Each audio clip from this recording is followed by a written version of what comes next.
It Was Almost Real, the Pro Wrestling History Podcast, Episode 15.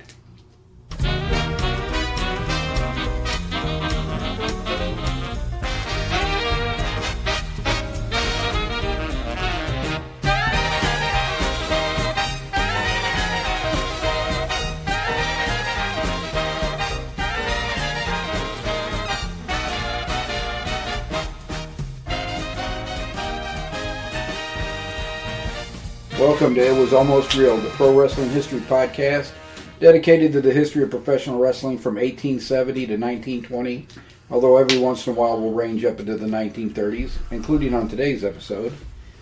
But, as I talked about in the last episode, we actually have a special guest joining Caleb and I in the $1 million studio we got here.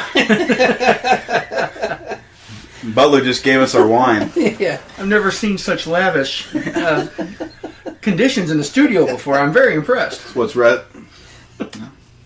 So, my cousin Danny, who Caleb knows as Uncle Danny, has come up from down in the country to enjoy Thanksgiving with us, and for the small price of a meal, we were able to lure him up into the studio here to talk about the time I almost got him killed when we were teenagers. Now, let's preface that, Kim. We were both big teenagers. Oh, you were 17, I was 14, and I was probably pushing 245, 250, and you was at least 210, 215. Yeah. So we were bigger kids, and to lead into the story, we had gotten tickets to go see the WWF event in St. Louis, and this was probably late 86. So Dan and I went to high school together. I was a senior, he was a freshman, and we had gotten tickets to go to the wrestling matches, and my aunt and uncle, because we were bigger kids, were comfortable enough to let us go by ourselves, so we went to the matches. Well, Hulk Hogan was in the main event for this card this night, and the problem was I despised Hulk Hogan. Who despised Hulk Hogan? Both of us despised Hulk Hogan. But one of us was more vocal than the other. So we had seats that were right on the aisle that they had set up where the wrestlers would come out. And unlike NWA shows, when you went to the NWA shows, the wrestlers, the good guys and bad guys, would come out of separate locker rooms and they'd come down separate aisles. In WWF shows, they'd all come down the same aisle. So we were sitting right on the aisle and got to see all these wrestlers.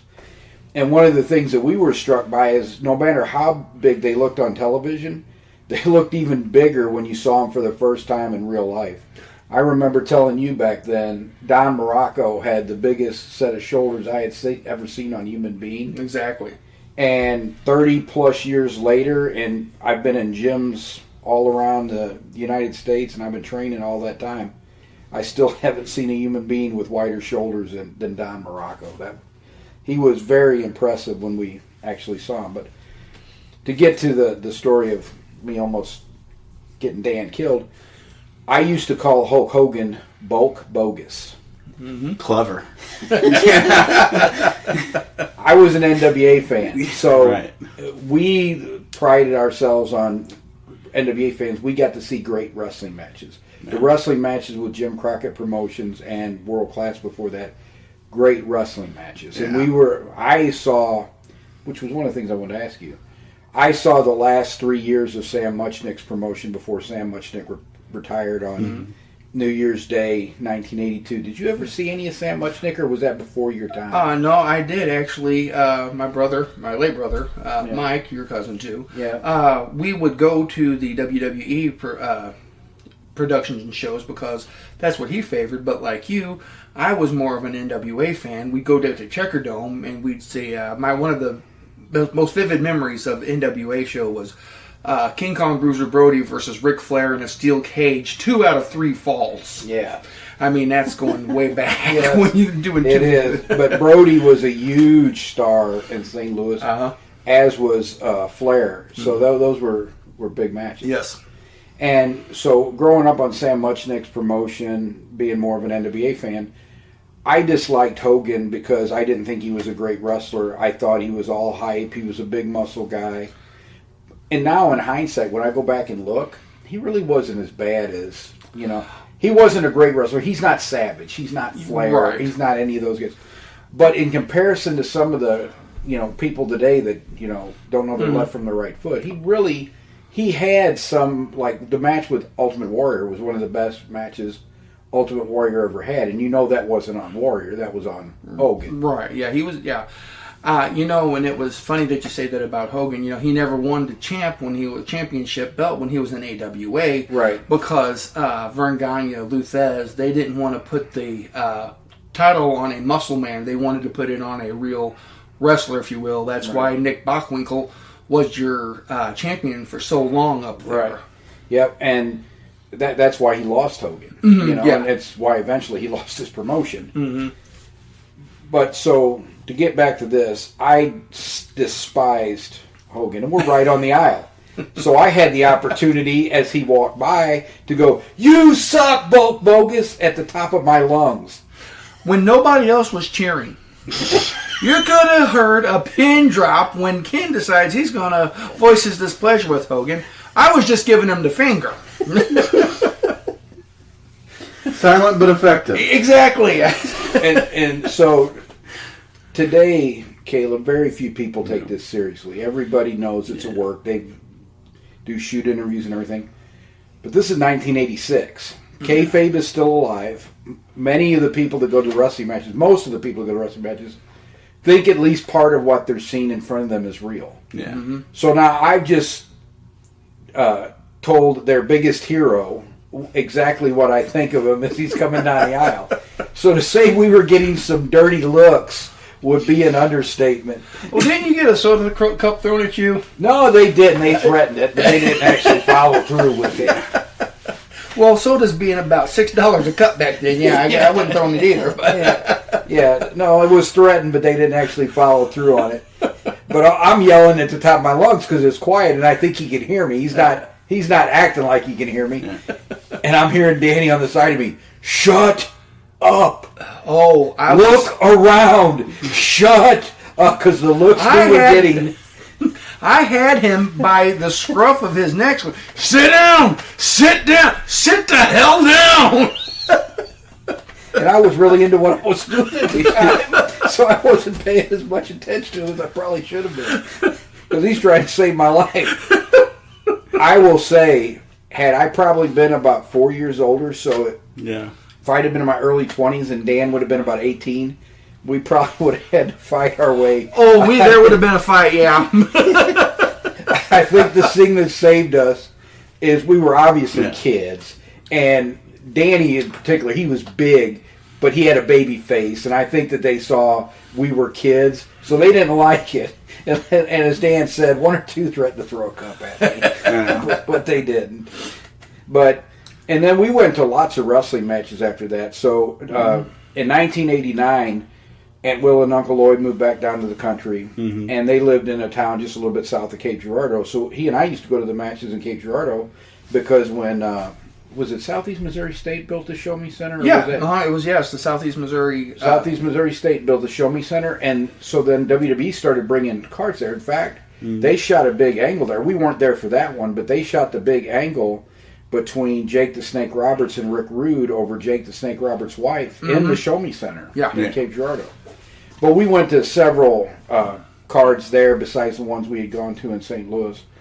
And by that time, I had gotten out of the phase of wanting to scream stuff at the wrestlers, and that, so we didn't have any more. We had no more close encounters like we did that time. I tell you But what, when I told your uncle, "Hey, I wanted to talk about this on the podcast if we get a chance when you're up there," he goes, "Oh, you mean the night you tried to get me killed?" And this is getting a little off script, but remember our grandmother Eloise? Oh yeah, She was quite a fan of Jake the Snake, and he came into Cape to open up a Central Hardware, and the first, I forgot how many of your fans it was going to get their picture taken with him free. Well, when Grandma got there, they had already put the barrier up to say, "This is the end of the line, ladies. You can't go any further."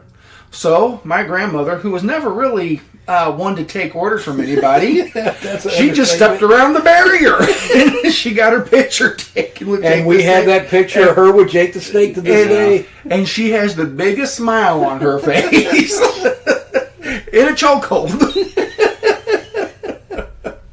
Yeah, she was not one to brook people telling her what to do. And we still have that picture. Dan and I found it a couple weeks ago. We were going through some stuff. He's like, "You remember this one?" So yeah, we had lots of good times as wrestling fans and stuff. And I think your experience has been similar to mine. You've kind of lost interest for a while, and now you're kind of back watching. And it was funny because I missed a lot of good stuff, apparently. And we were both saying how the shows had kind of went down with Vince McMahon. The older he got, he kind of lost a little bit of his, probably lost a lot of his mind actually. I missed all of the Daniel Bryan angles in WWF. I missed most of them too. I didn't know that he was actually a big thing until I watched AEW, which I don't recommend doing. just put that out there. Well, it's funny you say that because at the end of this, I was going to give Caleb the update because we were looking at what happened after that pay-per-view scrum and everything strictly as a management type thing. Between the Young Guns and CM Punk. Because they're supposedly executive vice presidents, even though they're not acting like it. Mm-hmm. Well, there's been a lot to do with that, and since I know many of the listeners probably just tune into this to hear the history, we will cover the main topic, and then we'll do AEW at the end. So if people don't want to listen to that, they can just tune out at that point. But we'll go into it now. Talk about as much of this as I'm ever probably going to talk about again. So I think we'll just jump into the topic. So Caleb, the one thing he had told me, he goes, "Oh, this is great." He goes, I'll feel like I know even less. Because Caleb is not a pro wrestling fan. Right. Because by the time he got old enough that we would have been watching it, I was watching MMA, and I had gotten away from WWE because it had been so bad. Right, exactly. And the same reason I got away from it, too. And so when I start watching it again in 2016, he's already 17 years old. He's already got his own life. He's already doing his own thing. Well, I've only started watching the WWE programming again just over the last year. So you've been watching it for, far longer than I have. But I have noticed with Triple H being the head of the WWE that the productions and shows have become much better. Yeah, they're more interesting. Not so much of the juvenile stupidity that used to be in there. Mm-hmm. And I think that's pretty... everybody that I've talked to that used to be a fan has been a bit of a lapsed fan. Mm-hmm. Has said, I do like the things that Triple H, Paul Levesque is doing with the shows. So I'm hopefully optimistic that at least we'll have something close to professional wrestling worth watching again. Correct. Mm-hmm. But, and one of the things I had decided a few months ago, so when we do the reviews, you and we're just going to watch the older historical stuff. There's no reason to watch the newer stuff. You can watch anything you want. You are very fortunate in that we didn't have this opportunity. So we had to wait for Saturday mornings and Sunday mornings and get a show that was taped probably last week. Yep, because we did not get cable in St. Louis City until 1986. Mm-hmm. So we did, after Wrestling at the Chase went by the wayside, because at first that's all we had. But in 1983, WWE takes over Wrestling at the Chase. So the St. Louis Wrestling Club started bringing in world class. It was world class, AWA, and Central States. And Central States was god awful. Yes. But the people that owned the promotion were the owners of Central States as well. And so the Central States was horrible. AWA there were a few good matches, but it was pretty boring. The interviews were good, but then when they lost Bobby Heenan and a few others, the only good interview was Nick Bockwinkel. Yeah. And the World Class show was great. Yeah. Oh, you didn't like Stan Hansen going at every interview? No. I did like some of Stan Hansen's matches. And the match he had with David Sammartino, I still remember that one. Yeah, because we didn't like the San Martino, so. Well, I had nothing against Bruno. I just didn't think his kid really belonged in pro wrestling. And his kid's probably like, well, who are you to say that? Well, nobody. just speaking as a fan, I really didn't care for David San Martino. So we didn't get that. Mm-hmm. And then once Central States was sold to Crockett, we got Crockett. Mm-hmm. Well, that was great because Crockett was good. Mm-hmm. Well, then we got cable in 1986. So now we get Crockett on TBS anyway. Mm-hmm. Yeah. And pretty soon, within a year or two, it's pretty much down to you've got Jim Crockett Promotions and you've got WWF.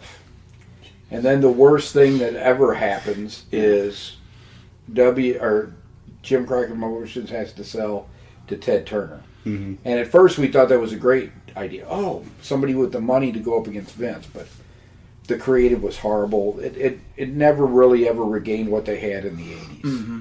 True.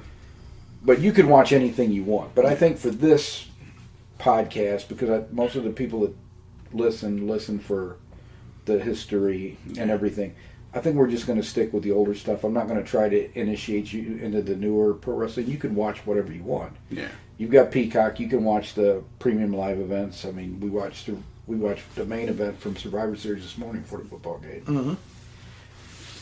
So you can watch whatever you want. But I think for a review, we'll continue to review that. Okay. He does have a solid grappling base from his judo years, but he just isn't that familiar with pro wrestling itself. Right.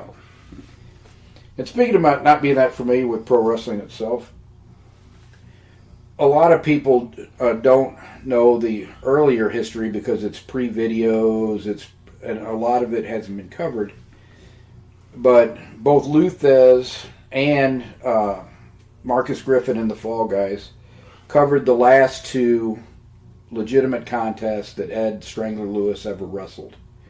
And Caleb, I'm going to have you keep track on time. Okay. If this is starting to go really long, I'm only going to cover the first one. Okay. And we'll do the second one in a future podcast. But in 1932, and just to go back to 1928, after Lewis defeated Stecker in the match that started out as a contest and ended as a work, that was the end pretty much of the Gold Dust Trio. The Toots Mott went his own way and started a booking office and started doing his own promotion.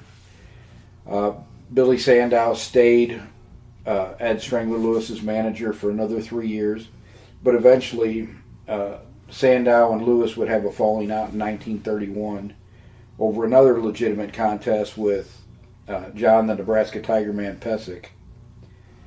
So by 1932, Lewis is no longer associated with Sandow. He's almost completely blind from trachoma, and he is 41 years old at this point in time. And his career is starting to wind down, but he is still legitimately probably the best wrestler in the world. So Jim Londos, who's the greatest, probably still to this day, box office star in the history of professional wrestling, he is in a promotional group with Mont and Jack Curley in New York and some other people. Well, as these are all guys of questionable morality. They have a falling out, and so they decide the only way they can settle this dispute is through a legitimate contest. Well, Londos is not going to get in the ring with Ed Strangler Lewis in a legitimate contest to save his life. That's not going to happen. So he enlists his policeman, a wrestler by the name of Ray Steele, to wrestle the match with Lewis, because Mott convinces his old friend Lewis to wrestle for their faction. And their faction is backed by Jack Curley, which will be important later on in this match. So the match is scheduled for 1932 in New York. Because there's so much tension in this promotional group, besides Ray Steele and Ed Strangler Lewis who are wrestling, there are multiple wrestlers, seconds, and promotional people in the vicinity of this.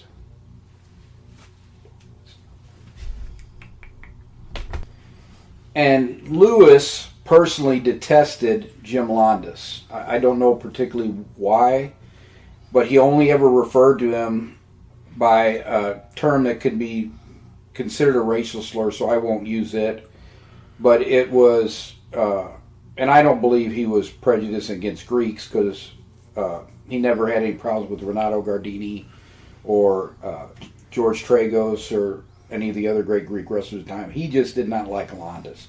And Landis was scared of him, and it might be just simply that. He didn't like Landis because Landis did know how to hook, but he wasn't about to try his luck with Lewis. So Steele gets in the ring, and he's barefoot. He normally wore wrestling boots to wrestle. Well, Strangler Lewis never wore shoes. He was always barefoot when he would wrestle. And he looks over and sees Ray Steele come in. Well, he doesn't look over. Somebody looks over and sees Ray Steele come in to the ring, and he's barefoot.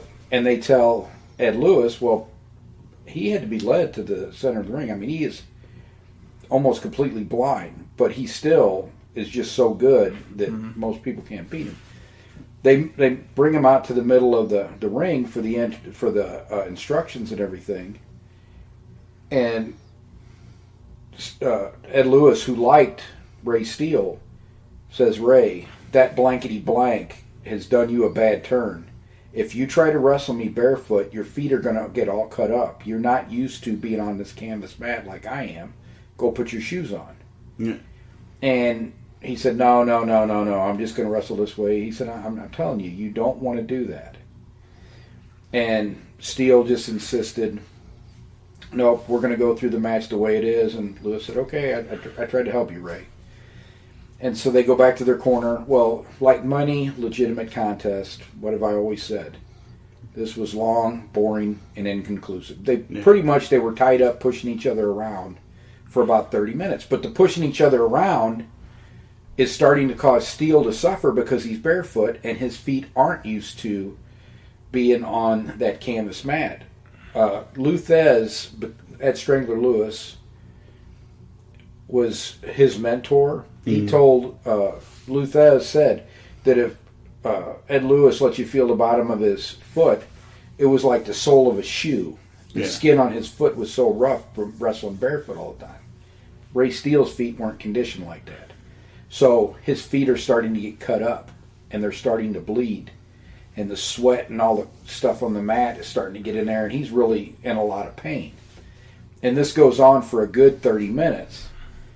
And Lewis whispers to him, Ray, if you want to end this, just punch me and get disqualified. So Steele punches him. Yeah. Well, the referee knows that he is refereeing a legitimate contest to settle this promotional dispute. So instead of disqualifying him immediately, which is normally what would happen because it's a gross violation of the wrestling rules, he says, Ray, come on now, don't you do that again. Oh. And so they tie up again, and Lewis is like, go ahead and punch me again. So he goes ahead and punches him again. Again, the referee starts to warn him, and finally Lewis and Steele get real close to this referee, and Lewis pulls him in. He says, for crying out loud, the next time he punches me, make sure you disqualify him. I don't want him to hit me a fourth time. Yeah. So they let the referee go. Steele hits him again. This time the referee disqualifies. Well, all the wrestlers and promoters outside the ring don't realize what's happened. Yeah. They don't realize that Ed Lewis told Steele to punch him to end the match because Steele was suffering so bad. And it's going to decide the promotional war for Curly and Mott's group. So Lewis was fine to win by DQ, and he liked Steele. He didn't want him to be suffering anymore. But all the guys outside are trying to figure out, is this a double cross? Did Steele cross a line? So Lewis's group of wrestlers come in the ring and try to attack Steele. So now Lewis is in the ring trying to stop his own guys from attacking Steele. Yeah. Steele's group of guys come in and they're kind of bewildered, like, are you guys working together? Did we just all get double-crossed in all of this? And it takes a while for things to get sorted out in the ring because there's so much confusion and everything going on because they didn't understand exactly what they were watching. One group didn't know if Steele had betrayed him and double-crossed him to settle the war for Curly. And the other group was like, what's this guy doing punching that Lewis? You know? So there's so much confusion. Jack Curley, who's almost 60 years old and is at ringside in a wheelchair, one of the wrestlers for Landis's faction, which Steele is represented, goes over and punches him and has to be arrested. That's good PR. By the police. The police have to pull him off because he thinks that Curley has orchestrated this whole thing, and Steele punched Lewis on Curly's orders. So this guy comes over and hits almost 60-year-old man sitting in a wheelchair. Oh, yeah. You know, and he's like, "Hey, what's going on?" It took a while for him to straighten everything out, but then they understood after they get back and they talk about it. He's like, "I gave him the out. He couldn't continue," and you know they could see Steele's feet were all messed up. And Lewis, of course, has to get his parting shot in and points at Landis and said, "If that blankety blank blank hadn't given him bad advice, he would have lasted a lot longer for you guys." Yeah. So that settled the promotional war for Jack Curley and Tootsmont, and Curley got punched for his. How do you think the fear he must have felt being stuck in a wheelchair as this giant man is coming towards him and punches him, you know, right, as he's helpless in the wheelchair. And the police are standing there. Well, they don't think this wrestler's going to come over and punch Jack Curley. And he punched Jack Curley. The police are like, "Ah!" So they all grab him, and they're going to arrest him. But I think somebody told Curley what had happened, and Curley told him, let him go. He didn't know what was going on, blah, blah, blah. And so you need a lot of times, a lot of times they wanted to keep the police out of things. Mm-hmm. Because if they say, no, this was a legitimate contest to settle this promotional war, okay, so are the rest of them not legitimate contests? Which they weren't, but they don't want that exposed. The one thing the promoters, up until the 70s or 80s, feared more than anything else was that wrestling would be exposed as a work because it always killed the business almost everywhere that ever happened. How Vince did it to get out of paying the taxes and got away with it, I'll never know to this day. And truth be told, a lot of wrestling fans did fall away after all of that was exposed. Yeah, when and it have came never out, come back. I mean, there's a lot. There are many, many, many millions of people less watching wrestling today that then when we were kids and there was a territorial system, because you may only be drawing 9,000 fans to most St. Louis matches, but about every 3 weeks you're drawing 9,000 fans, and 3 times a year you're drawing 20,000 fans. Yeah. Today, if WWE ran the same town every week, they'd be out of business. They couldn't do it. Yeah. But the territories could because they had the wrestling fans. Mm-hmm. Exactly. And that's a good point that you made. That now, I mean, most they don't even stop in St. Louis hardly anymore. It's not a wrestling town anymore. And when it did come out, it's not really the World Wrestling Entertainment or World Wrestling Federation now. It's Wrestling Sports Entertainment, is what it's called. And like you said, I think when they did that, a lot of people went, "Oh!" I think a lot of people thought, or was 90% sure, that it was a work anyway, and it was fake. There was you knew it wasn't exactly right. Yeah. But you could suspend your belief long enough to enjoy it, even though you knew everything you were seeing in the ring was not legitimate. Well, it was a soap opera. It was a live action soap opera.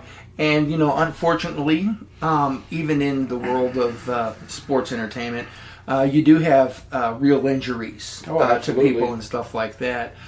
So it is not a foolproof. It's not a foolproof system out there. No, but people get hurt all the time. These gentlemen are superb athletes, and they put their well-being on the line to entertain us. And now I think people see that more now as, oh, well, this is silly because it's work. No, these guys are going out there and entertaining. Yeah, and it's not ballet, and people get hurt. Right, exactly. And so, one of the things that exposed wrestling for me, I know we're going a little bit off on a tangent, but when I realized everything that we're seeing in the ring is not correct, I was probably 14 or 15, and the missing link looked so familiar to me on World Class, but I couldn't figure it out. I'm like, gosh.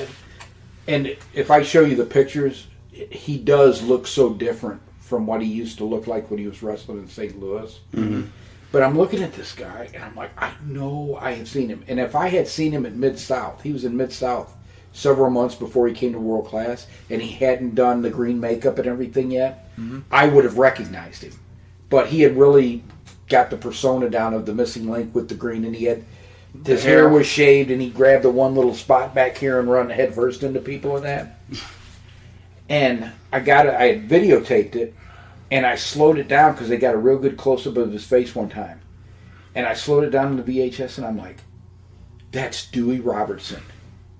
Okay, there's no way, this does not make any sense. There's no plausible explanation for how Dewey Robertson, who wore a singlet and was like the all-Canadian wrestler, all of a sudden is the missing link. This is not plausible. And that's when I started picking up on, things are just not what they're seeming to be. And then you start picking up on other stuff. And after we saw the 2020 special with John Stossel, you could see the guy's blade. Yeah. Mm-hmm. Some of those guys are so obvious when they're blading, Yeah. So then you start picking up on that, and you're like, okay, everything we're seeing is not, but I still enjoy it. I still want. And the great wrestlers like Flair and Dusty could make you forget that they were working with each other. You'd think that they really were trying to kill each other. Mm-hmm. And it was even funny. I was remarking to you that one time I was looking through some of the old wrestling cards from back in the day, and the NWA, it was Ric Flair and Dusty Rhodes versus another team. I mean, Flair and Rhodes were a tag team at one time in some of these. Right. And it's like, wow, these guys had a 16, 17-year feud in NWA, and Ric Flair, we found out later, idolized Dusty Rhodes. Oh, yeah. He wanted to be just like Dusty Rhodes. And Dusty told him, no, kid, be yourself. Mm-hmm. Best advice he probably ever got. Right. How are we doing on time, bud? About 30 minutes in. Okay, so I'll cover the second match, because I think the second match, there's less action, but it's a more interesting story. Okay? So the next match happens it's either 1935 or 1936. I wasn't born yet, by the way. I wasn't kicking around. A few years before mine, too. Right. Yeah. As a matter of fact, Dad was 4. You're right. Yeah, it was long before I came along. So, and my natural father wasn't born yet either. Right. That was before him. So, Lewis again is recruited by Mont to settle a promotional war. Yeah.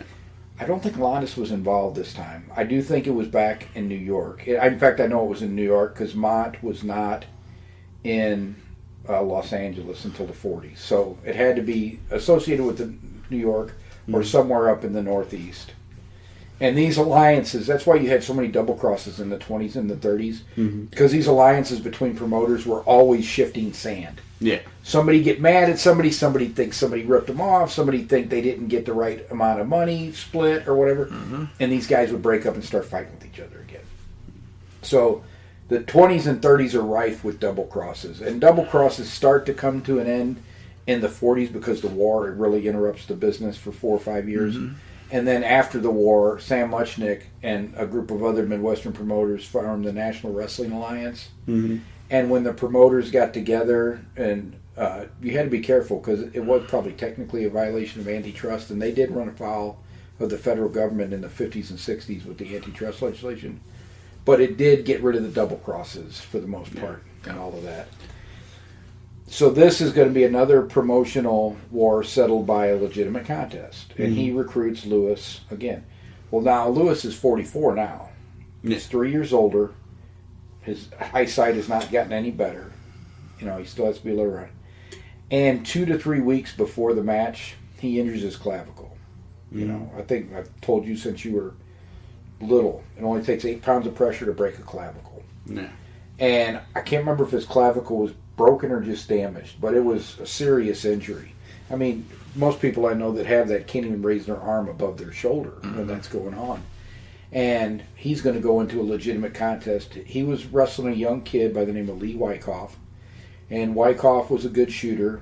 I don't think I would say he was on the level of a Pesek or a Stecker, Thez. I don't think he was on their level, but he was just right under that next level. But they felt that he could beat a 44-year-old mostly blind, Mm-hmm. Yeah. Ed Strangler Lewis. And Luthez always asked him, why did you not pull out of that match? Well, they already had a forfeit up. Mm-hmm. So if these guys didn't come into the ring that night to settle the promotional dispute, whoever didn't show up forfeited, I don't remember, 1,000, 5,000, whatever the forfeit was. That was a lot of money back in 1930. Oh, yes, it was. So. And the promotional war would be settled in favor of whoever. Mm-hmm. So he said, I couldn't back out. Mm-hmm. He goes, I thought about postponing it, but nobody seemed like they were interested in postponing it. And he says, I know it sounds foolish, but I thought even at my age and with the busted clavicle, I could still beat him. Mm-hmm. And this match is famous because Lewis didn't win, but he didn't lose either. Yeah. Unfortunately for him, Wyckoff and that group had known about the injury going into the match. So every time they came together, it was a lot like, it was sort of a replay of Steel, and that there was a lot of pushing around and bowling around and everything. But Wyckoff took every opportunity he could to pound strike that clavicle, to bang his forearm into that clavicle. Anything he could do to make any kind of contact with that clavicle, he would keep hitting it, and would keep hitting it, and would keep hitting it. And Lewis is just in excruciating, horrible pain, but he will not concede. So the match has already gone 2 hours. The fans are about ready to riot because they're so bored they can't see straight. Yeah. You know, that's the problem with legitimate contests. That's Yes. why pro wrestling gravitated toward the worked exhibitions, is because there was a lot less chance of injury. Not no chance of injury. As Dan was saying, you could still get hurt. Yeah. But there was less chance of injury. You could do it a lot more. If you're not hurt, you can wrestle a much fuller schedule and make a lot more money. And the work exhibitions drew fans in. A lot of the time, the legitimate contests would drive fans away, and they wouldn't come back for a while. Jesus Christ. Yeah. So that's the problem with legitimate contests. Yeah. So the fans are getting ready to riot. So the referee tells the guys, let's call this a draw. But Wyckoff refuses because he thinks he's going to get Lewis to give in pretty soon. Lewis says, no, ain't no way I'm going to give in. They go another 30 minutes. And this time the referee doesn't even ask him. He's just like, it's a draw. Yeah. And gets the heck out of the ring before the fans kill him. A lot of times when you had some of these odd finishes, the fans would go after the referee. You know what? You just gave me my topic for our next podcast. Yes. With you, me and you? How to survive an angry crowd? Sort of. Yeah. We're going to talk about the 3 matches. Yeah. We're going to, which is what they usually did. You're right. It's going to be a 3-match, there was a 3-match series between Joe Stecker and John the Nebraska Tiger Man Pesic in 1926. And this is a great illustration of that in the 3rd match. Okay. So we're going to talk about that series in the next podcast. So you remember that just in case I forget. But angry crowds, one of the other things that I don't know if we've ever talked about this on a podcast, it was common back in those days, you know, you'd be sitting in those hard seats. People would bring a cushion, or you could rent a cushion, or sometimes the arena provided a cushion. Operas have these a lot of times now, too. Usually, though, the fans don't chuck them at you if they don't like your performance. So if the fans got mad and ticked off, the first thing that was flying in that ring was those seat cushions. They would just fill the ring with those seat cushions. And if the seat cushions started flying, usually the referee was out in amongst the police officers and heading to the back. Because a lot of times that's where the fans' ire was directed, was at the referee. Yikes. And that's what we'll talk about in that Stecker match. So they're ticked. The fans are ticked. And referee's gone. Woo! Like you said, how do you get out of there? You run. Right. And he jumped out between the police officers and he was gone. And Lewis and Wyckoff stood there, talked to the crowd for a few minutes, shook hands with the fans and everything, and then they went to the back, and that seemed to mollify people. And Ed Strangler Lewis always considered that his greatest legitimate contest of all time. I would say the match with Stecker was much more consequential in 1928 when he reunifies the title and settles the promotional war that had been going on for 3 years and killing the business. Mm-hmm. But I can see where he was saying that because he couldn't have been more handicapped as a wrestler than having the busted clavicle, having the guy banging on it for 2.5 hours, yet he refused to give in. The guy couldn't get him off his feet. The guy couldn't do anything with him. He couldn't catch him. Even with one arm, he couldn't beat the one-armed wrestler. So I can see why he would say that that was his greatest legitimate contest. Yeah. That was also his last legitimate contest. He retires for good not too long after that, although he would continue training. He was involved in the training of Judo Gene LaBelle when he was in California. Yeah. He was very involved with the training of Lou Thesz, and Lou Thesz always considered Lewis his mentor, and that was his hero. So Lou Thesz always refused to put over Nature Boy Buddy Rogers, who was the biggest star in pro wrestling probably in the 50s and early 60s. By far. Yeah. Because Nature Boy Buddy Rogers talked bad about Ed Strangler Lewis on a trip. They were going to Nashville, and they were having these matches. Thesz was the champion at the time, and Lewis was his manager. And he did, keep Thesz company on the road, taught him a lot. Yeah. And they had a relationship going back 10 or 15 years. And Thesz wanted Lewis with him. Yeah. Well, Rogers is like, why do we got to cut this old man in, blah, blah, blah, blah, blah, blah, blah, and start talking bad about him? And Lou Thesz looked at him and pulled the car over and says, nobody's going to say anything about Ed Lewis in front of me. And Buddy Rogers apologized, and he said, I'll accept your apology, but I will never, ever put you over again.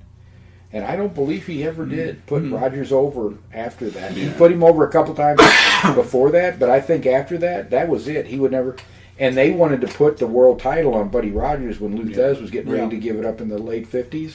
Mm-hmm. And he insisted on dropping it to Dick Hutton because he would not drop it to Rogers. Right. Yeah. So... what happens sometimes. Well, there can be a lot of animosity amongst the wrestlers, the competitors amongst each other for whatever reason. Yeah. I mean, not trying to get off on a tangent. No, but actually, I think you just gave us a great segue. But go ahead. If you remember the Hulk Hogan or Bulk Bogus versus Shawn Michaels match. Mm-hmm. And I believe you know what I'm talking to, where Michaels oversold and just sold everything and made Hogan look like a total fool. Yeah. So, but it's so. He had a match with Hogan that he so oversold and just embarrassed Hogan, and he's going to get away with it. Yeah, because there was so much animosity between them. And do you know where that animosity stems from? I did not actually. I thought everybody hated Hogan because he just lied about everything. Well, that could be some of it, but I actually believe it does go back to the time in the early 90s. Hogan was still with WWE. In fact, they put the title belt back on him. Mm-hmm. So this is the second run? This is after that whole movie thing he did. Oh, gosh. After he beat Slaughter. No holds barred. Yeah. Well, Shawn Michaels was an up-and-comer at that time. Yeah. Him and Bret Hart and a couple other guys. Yeah, and I think Shawn was the Intercontinental Champion. Yeah. And he proposed a series of matches with Hogan where Hogan would win the first one. Michaels would get a fluky win, some kind of win in the second one. And Hogan would win the third one. Oh, okay. And Hogan says, no, I have a counter proposal for you. I'm going to win the first one. Then I'm going to win the second one. Then I'm going to win the third one. Oh. And a lot of people think that is where some of the... Now, we don't know for sure because Shawn Michaels, I don't think, has ever said exactly where. But I'm going to tell you, if I was Shawn Michaels and I had somebody treat me like... Even if you said, I don't know that's... He could have done it a lot better than just saying, no, I'm going to beat you in 3 straight. And, right, yeah. But the thing about you just talked about, it's hard to know where animosities come from. Mm-hmm. Segues greatly into what we like to call our AEW AWA wish they had something that was that exciting in the last 10 years they were around. Better known as Tony Khan's Xanax prescription. Exactly. Yes, and that was everybody was like, why are these people going to AEW? I said because Tony Khan will throw his wallet on the table and say, take what you want. Yeah. You're in my group. Yeah. And as we were talking about this when it first happened, so I played the scrum for Caleb before we recorded the thing. Now, if I'm the owner of the company, do I want CM Punk doing that in front of the media? No. But he never squeezed his hand and gave him the Iggy and said, nah. We'll talk about this later. He never stopped him. Several times when CM Punk is complaining, he's shaking his head, yes. And which is one of the things I was pointing out to Caleb. I said, he is sitting next to the president and owner of the company. Oh, yeah, who absolutely. Did nothing to stop him. No, not at all. So the very first problem I had with this, from the very beginning, is why did the executive vice presidents take it on themselves to go burst in his dressing room after this all happened? Because what do you expect the outcome is going to be? Right. If you go in there, he's hurt, he's tired, he's mad, obviously, and you come in there and he tells you, hey, shove it and get out of my dressing room, what do you think the outcome of this could possibly be? You know, what are you trying to accomplish? I don't think he's going to take a dressing down at that point. I said from the very beginning, they should have never done anything until they talked to Tony Khan. Right. None of them. Even Mega, who is the attorney and like one of the officers of the company. She's one of the few non-wrestlers that's an officer of this company. Right. But you have 4 basically officers of the company with assorted, let's just say what they are, assorted stooges that are associated with the Young Bucks and Kenny Omega. Nakazawa is Kenny Omega's right-hand man. Brandon Cutler, the childhood friend of the Young Bucks, is their best friend. Why are all... If I'm going to talk to an employee of the company, it would be me and one other person. Right. And if I'm an officer of the company and they come to me and say, we need to go have a talk with him, whoa. We're not going to have 8 people go in there because now you're starting to create a climate of intimidation. No, we're going to have 2 people go in, and it shouldn't be any of the 3 of you because you're the ones he was complaining about. What we really need to do is wait for Tony to get done doing the press conference, talk to him about a strategy, and we'll schedule a talk later in the week. That's what should have been done. That's what's done in professional companies when you are doing conflict resolution. Exactly. You don't go in the door and cause a bunch of unnecessary drama by confronting the guy right after he got done doing the press conference, and you haven't even spoke to the president. He hasn't even had a chance to weigh in on this. So that happens. They suspend everybody. The first thing I told Caleb, I said, in a regular company, they would all be fired. Oh, absolutely. Workplace violence, they'd all be gone. However, this is a wrestling company. These are big stars. Omega and the Young Bucks are critical to their base. But Punk is the only wrestler you've got that has grown this organization. You desperately need him to bring in other fans. Right. You got to put butts in the seats. Right. Or you're going to be a niche product forever. Right. I said, I wouldn't get rid of any of them. I said, but they'd all face punishment. I said, the first thing I would do, I would get rid of the fiction of the executive vice presidents. Because they don't act like officers of a company. They don't conduct themselves professionally, which we'll get into here in a few minutes. I would get rid of their titles. They would not be executive vice presidents any longer. They would still be active members of talent. And if you want to keep them in your inner circle, you want to talk to them about creative, whatever, but you take away their titles because by them being executive vice presidents, they are putting your company at such risk of civil liability for the way they're conducting themselves. Yes, they did. You know, and I said I would punish CM Punk too because no matter that those guys shouldn't have done that, he shouldn't have knocked out, you know, one of the EVPs who come into his dress. You can't get around that. There should have been some punishment for him too. And a chair was thrown. Yes, by someone. And they terminated Ace Steel. And I said from the beginning, I don't know how you keep him Because even if he wasn't in the room when all of that first went down, he responded to call from distress from his wife, whatever. He heard something going on back there, whatever it was. He goes in and he sees one of his best friends in some kind of brawl with the Young Bucks and Omega, and he jumps on Omega. Right. And I said, he's not critical to the, functioning of the company. He's an agent. I said, I'd give him a nice severance package and say, but I'm sorry, you attacked one of the EVPs. You weren't in the dressing room when this all started. Had you grabbed somebody and pulled them away, I know your wife was in there. I know you could have been under duress. I know you might have thought you were defending her. But when you look at the totality of all the circumstances, we're going to give you a nice severance package, but we can't have you back in the company. Mm-hmm. And Tony Khan did that. Yeah. But the other thing they did was they suspended him to conduct this investigation. Exactly. And as far as I know, they're still under. I would love, the investigation's over, and I would love to know who conducted this investigation. Because unless it's Joe Bob's Thrifty Investigations, this investigation was a joke. Yeah. Whoever did this investigation either didn't know what they were doing or were told this is the outcome we want beforehand, which is an investigation. Yeah. This is the way companies used to operate in the 60s and 70s before the federal government came in and started dancing all over their heads with the alphabet soup kids. Mm-hmm. They do not. So in this room, nobody's ever disputed this. We know for sure. CM Punk and Ace Steel's wife were in the room because Ace Steel's wife was watching his dog. He had his dog with him. Mm-hmm.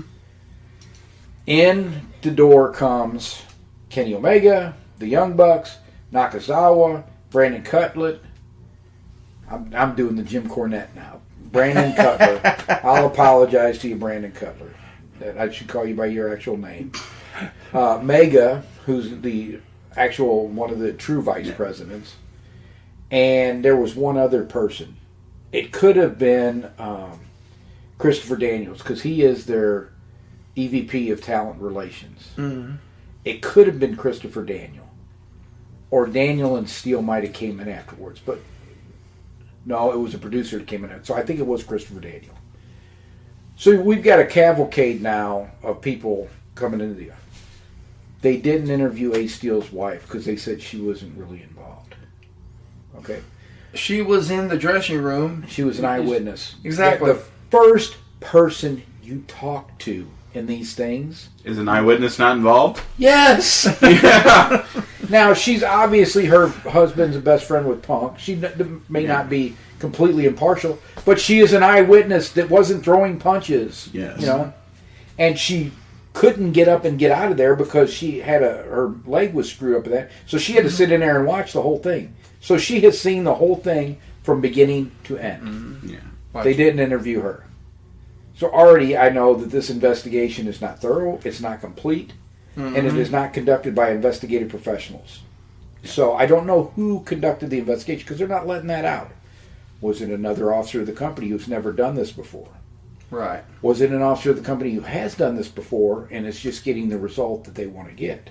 Mm-hmm. There are so many questions that we don't have answers to. But we can say 100% without any fear of being contradicted, this was not a complete and thorough investigation because you would have talked to Ace Steele's wife and every other person that was in that room. Every person's name I just said would have been talked to. Did they interview the dog? No, they didn't. Well, they wouldn't have done that because the dog was CM Punk's dog, and he wasn't involved. Yeah, he wasn't involved. So we can't talk to him. Yeah. So we know the investigation wasn't complete and thorough, and now it is leaked out that CM Punk, they're trying to buy out his contract. Yeah. Yeah. Which we'll get into what that's going to lead to in just a few minutes. So Tony Khan has sided with the executive vice presidents because he's not taken any of their titles and he's returned them back to TV. Mm-hmm. As a matter of fact, they had a TV match this week on Dynamite that's all the rage because Kenny Omega just can't leave well enough alone. He has to act like he's going to bite somebody's arm in the match, which is what happened to him in the scrum. And then he's going to act like he's going to do CM Punk's finishing move in the match. Right? If I was CM Punk's, I would be looking for an attorney right now because these guys are goading him and everything else. It's Executive vice presidents do not act like this. No. Children act like this. It seems like a boys' club. Yep. Yeah. Well, one of the things that was called from the beginning was All Friends Wrestling. Mm-hmm. And that's what it seems like. If you're buddies with Kenny Omega or the Young Bucks or Chris Jericho, you know, their creative is horrible. So I don't think it helps you that much, to be honest. But Can you believe Jericho is still relevant after all of these years? Chris Jericho. Right. How old do you think he is? 50. Oh, no. Mm-mm. He's a year younger than me. Mm-hmm. Oh, yeah. And he's a year older than Uncle Danny. Mm-hmm. And he's still relevant. Because remember the Y2J? Yes. That was 22 years ago. Oh. Yeah, when he was in his prime. Yeah. And still relevant. And he's using him today. Tony Khan is starting to rely on him more for creative. Mm-hmm. Mm-hmm. Which I wouldn't have a problem with if he was no longer an active wrestler. Yeah, but he's the Ring of Honor champ. Yes, and he's beating a bunch of guys. He should be putting people over, not getting put over. It reminds me, I'm sorry, he did the greatest booking. I loved the era, but Dusty booked himself on top for too long. Mm-hmm. Yes, he did. That's the problem when the booker is still an active wrestler. And it caused a lot of friction with the Four Horsemen and other people in the locker room. Mm-hmm. So what do I think that this means for AEW long term? They're going to remain a niche product. Mm-hmm. The fans that liked independent wrestling and like the style of the Young Bucks and the Kenny Omegas and that, they'll continue to watch. Most wrestling fans that like the old, more traditional territory style wrestling and that Mid-South, they're going to quit watching again. Mm-hmm. There are a couple people like the House of Black that I'm interested in that I'll still try to keep up with if it doesn't cause me to. But I have no faith in the creative. Yeah. Right. Okay. I was rooting for AEW when they came out because I wanted a viable alternative to WWE because WWE always is better when they have competition. Mm-hmm. Yeah. And it's great for people to have other places to work than just WWE. But it's obvious that Tony Khan is more interested in being friends with the people he originally went into business with. Companies don't run like this anymore. This is the way companies used to run in the 60s. You would have these executive officers and, you know, the advertising agency is the big cliche all the time. Yeah. You'd have these ad executives that are committing sexual harassment, saying all kinds of inappropriate stuff, and all that. Oh, and, Mad Men, in other words. Yeah. Sneaking a couple thousand every once in a while. And that is always the cliche of how those offices in the 60s used to run. Right. Knocking back booze during the day and everything like that. And when they would have somebody report something, they would do an investigation like this, cover everything up. Those executives wouldn't suffer any consequences, and they would pay off whoever the complainer was just to make them go away. Right.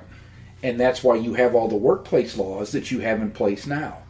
And if you had companies acting like these guys are acting right now, you know, they're going into rooms, they're causing all kinds of stuff, they're showing themselves on TV.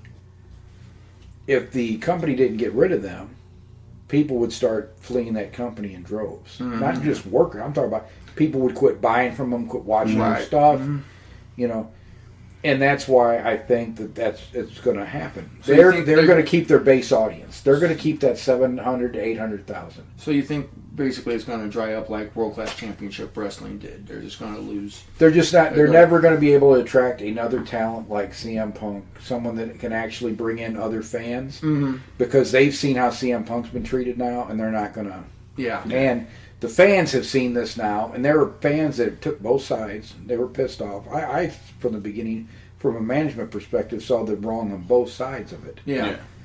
But this would be the worst decision I think you could possibly come to, and that's what they came to. So they're going to be a niche product with a very rabid fan base of about 700,000 to 800,000 people.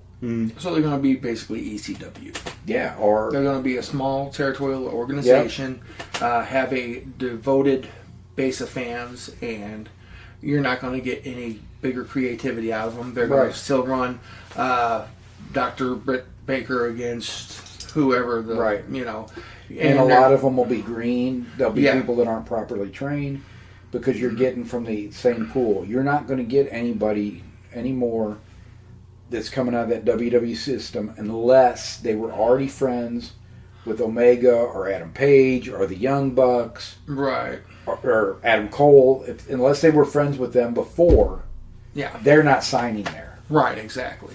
It's going to go back to being all friends wrestling. Yeah. So, if you like it, watch it and enjoy it. Yeah. I don't like most of it, so a little of it I watch, but for the most part, I'm not going to waste too much of my time on it. Well, once again, you've got Y2J. Going to be probably in your top 3 matches that night. Who you going to have? John Moxley and MJF. Okay, well now they're going to have a big feud, and that's all you're going to get now. You're going to get the same, and that was the way it was in the WWE for quite a while when Vince was in control. Right. You were going to watch Randy Orton face one of the legends every week, and it was going to be Randy Orton killing some guy with a head kick or something. Another one. Drew McIntyre and Sheamus. Yes. How many times we see Drew McIntyre and Sheamus wrestle on pay-per-views, on TV every week? It was like they were wrestling each other every single week because they were cutting so many wrestlers. Yeah. So I'm not saying this is a death knell for AEW, far from it. I think Tony Khan's got enough money to keep it afloat. Was it his money or is he getting it from his daddy? Well, of course he's getting it from his dad. That's where it all came from in the beginning. Shad Khan is the brilliant businessman. But he's got enough money to keep it going. They do have the network television, at least for now. Right. But it's not going to grow. So it is what it is. Right. So if you enjoy it, enjoy it. If you don't enjoy it, it probably ain't getting any better. I will say one thing about AEW. If I'm channel surfing that night, when I don't have anything else to watch, I'll probably turn it on and then take a nap. Yeah. So. Because there might be a good match pop on every once in a while. It'll be like watching WWE over the last 3 or 4 years. Right. I could watch 7 hours of WWE programming in 30 minutes. Yeah. What is the Tribal Chief doing? Is there anything else worth watching? Exactly. That's the way it was when Vince was in charge. But I tell you what, now that Paul Levesque, Triple H, is in charge now, and they've gotten Stephanie McMahon out of the ring. She was a shrill harpy. All she does was talk to her own head rattle. But I think she's a fantastic businesswoman, and I think her being behind the scenes doing the business and letting Triple H do the on-screen creative, I think that's wonderful. A tough team to beat. That's why I said you got her out in front of the camera, and now you've got, it seems to run. Paul's got the one thing that they seem to be doing that I am so happy to see. They have got the company out of being the heel. Yes. The company is no longer the heel authority figure. It worked great for Vince McMahon versus Stone Cold, but it's like we never knew what else to do. So for the last 20 plus years after that was all done, we've still had the heel authority figures. And I think Triple H realized with the success of NXT, he was the good guy. People really liked what Triple H was doing with NXT. Oh, you want the company to be in the role of the good guy because then people are happy to come out and watch your product. Right, exactly. If they don't like you, then the lines start to blur between reality and fantasy, and now maybe they start hating your company because they don't like you. But it's Elon Musk. People don't like Elon Musk now because he's taking over Twitter and stuff. So people are getting rid of their Teslas. When people decide they don't like somebody, they're less likely to spend money with them. Oh, and Sam Bradford for the ring. When he was burning all of his stuff. Sorry, guys. But I was alluding to the fact that Triple H has brought up so much new talent that is interesting to watch. Yes. There's going to be some shenanigans every week with something, and the way that they're progressing the storylines, like you said at the Survivor Series when we watched the main event, the end of that match just pushed that storyline so forward, and now I'm excited to see what where are they it goes doing next. Yes, exactly. And for, like you said, the last 5 or 6 years, it was like, Yeah. who Well, that cares? was a waste of 3 hours of my life I ain't getting back. Right. So where are we at on time, Chief? Hour and 4 minutes. All right.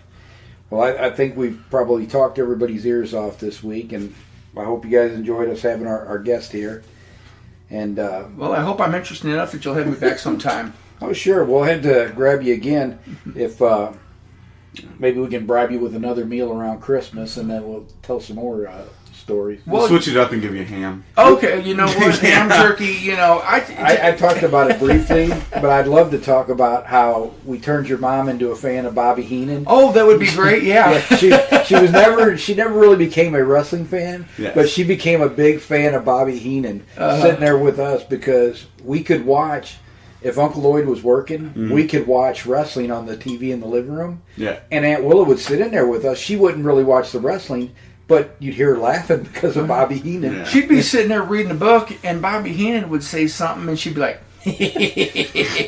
and she'd laugh behind her book, so she was paying attention. Yeah. So maybe next time we could talk about that. That would be fine with me, yes. Yeah. All right. Alrighty. So until next time, we hope you enjoyed your wrestling and come back. I had to, real quick, 2 programming notes. As I said on the last podcast, the second episode for this month will probably be a solo episode, and I'm just going to probably read a chapter from Working or Shooting, the History of the American Heavyweight Wrestling Title. And then the second episode in January, we might be able to get our guests back in the studio, and we may do that. But we're going to talk about the Joe Stecker, John the Tiger Man Pesic series of matches in that podcast. And I was going to say one thing. If you're fans out here, they want to know more about, mid-championship wrestling, mid-south wrestling, Maple Leaf Wrestling, the 50th State Great Wrestling. There's a great series of shows on YouTube called Tales from the Territories. Oh, yes. Yeah. With a lot of good history. Were those behind it. originally on Vice? I believe they were, but it's called Tales from the Territories. On YouTube, they've got the first 27 issues, or 27 videos, all in one. It's like a 5-hour video, but of course you can stop it and then go back to where you left off. But very interesting and a lot of good information on that stuff, especially about the Florida Championship Wrestling and Georgia Championship, how they kind of merged and became a big powerhouse. I've seen Polynesian Pro and the one on Tennessee so far. They are very good. Yeah. So, you want to sign us off, or we'll probably never shut up. All righty, guys. But we'll catch you next week. All right.